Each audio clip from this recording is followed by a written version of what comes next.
long here. So one of the things that she talks about on page 12 is at the bottom of page 12. Of course, none of us was a horrible person. They simply felt horrible. Well, and I had this sort of revelation with a patient when she said, I actually feel like a horrible person a lot of times. And you might want to rescue a person or say to yourself, well, I'm not a horrible person. But look at it like this. If your parents tortured you, if they degraded you, if they were not validating to you, and this is certainly a tough point of view to take on, because a lot of us, you may be in your 20s and your parents may still be living, and it's very difficult for you to see them and what they've done and how they function, because you want to love them and you want them to love you. But the fact of the matter is that you have to survive. You have to go on and not spread this terrible mental illness to your children, your children's children, your children's children's children, and on and on and on. Otherwise, it will continue in that way. You have to be responsible for breaking that cycle. Sometimes you can see it, sometimes you don't want to see it, but the fact of the matter is that you're suffering from anxiety. It is a learned behavior of negative thinking from childhood, and it does not have to exist. So, are you a horrible person? Well, if your parents were terrible parents, if they were not validating, if they negated your feelings, then they were not the best parents. Then they were horrible parents. That doesn't necessarily make them horrible people, but for you, then you learn, you act upon what you know and what you learned in childhood. So if that is what you learned, if you learn to be not validating to other people because that is how you were treated, then you take that when you were 5 years old and 10 years old on the playground. You take that when you're 20, your first marriage.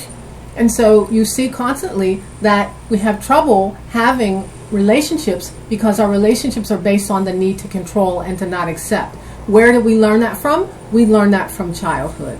So when my patient said, I'm a horrible person, I said, probably.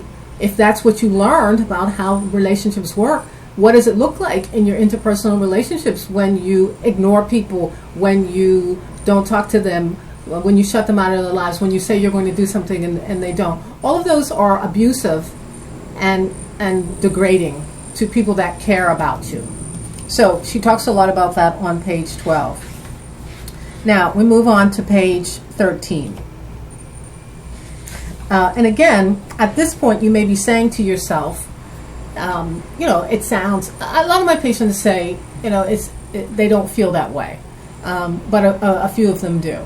A few of them say, that they understand that their parents were flawed. They understand that their parents made a lot of mistakes, that they were cruel to them, and they get that. And maybe they've known that since they were 5 years old. But what can a 5-year-old do? He can't pack his bags and leaves, so he has to stay there. He or she has to live with that and somehow endure it and disconnect from the pain of it, and also say to themselves, well, maybe some of it's right. So a child takes it in as truth, and they don't have a choice but to take it in as truth. So we talk here on page 13, and we see that there's no victims in an abusive relationship. If you get into an abusive relationship, you have called that from the negative that you have learned in childhood, that relationships have to be fraught with degradation, violence, and chaos. And that's what you're accustomed to, because that's what was done to you as a child. You probably saw your mother and father go through it, whether it was covert or overt. And that is something that is difficult for me to help you pick through in a short 10-minute series of videos. That is something that, if it's easy for you to see, then begin to see it. If it is not easy for you to see, then go to a professional and let them help you see how that impact was made on your current life. So we see that. We begin to now accept that we call the negative to us in our relationships, in our jobs, in our interpersonal relationships with men, women, friends.